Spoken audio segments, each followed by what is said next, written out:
remember most about my father is that he was always passionate about what he was doing. He used to always tell me, if you have a goal out there, and if you're willing to work for it, one day it'll happen.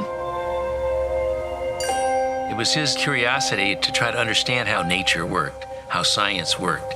And he always included me in all these adventures, trying to, get me to say the most important thing that you can do as you grow is to have an interest in this knowledge.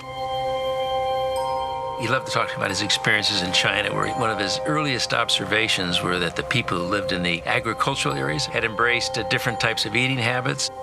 He said he woke up one morning with an idea. He realized intuitively the power of the plant-based diet when he saw that the people who existed on a diet that was primarily fruit and vegetables were healthier than the people who lived in the big cities.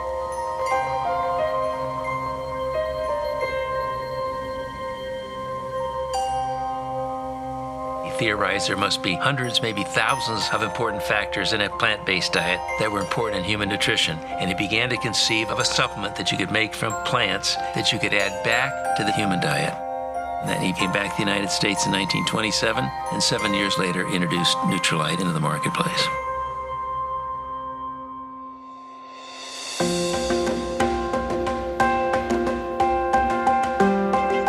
My father pioneered in the area of phytonutrient development from the very beginning.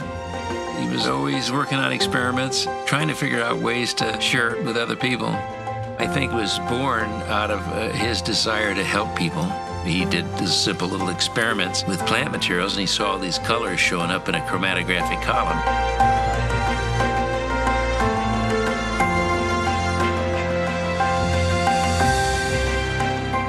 Used to tell me, one day the analytical methodology will enable us to determine what these colors that I see are and how they function. And once we know that, we'll be able to isolate them, be able to identify them, and we'll be able to more particularly determine what they're doing in human nutrition and human health.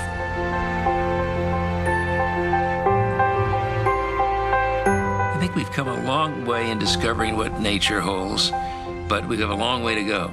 I think we haven't scratched the surface. My dad would say we haven't even scratched the scratch. His thoughts way back then were very far-sighted, and now we're beginning to realize he was spot on. We've got to take responsibility for ourselves, our own health, the health of the environment, if we're going to protect and strengthen our society for the future.